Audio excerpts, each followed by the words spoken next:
Here we have our transmission solenoids here. Sometimes these go bad. You can pull them and replace them in case that happens, but I'm going to show you how easy it is to remove this transmission filter. This may have, I think it has 2 screws, it may have 1. Find out in a second, but you see the pan is off.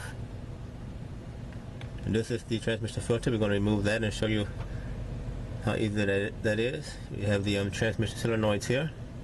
This one has 4.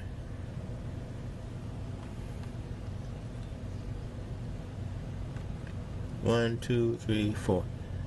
Okay, here we go. Moving right along.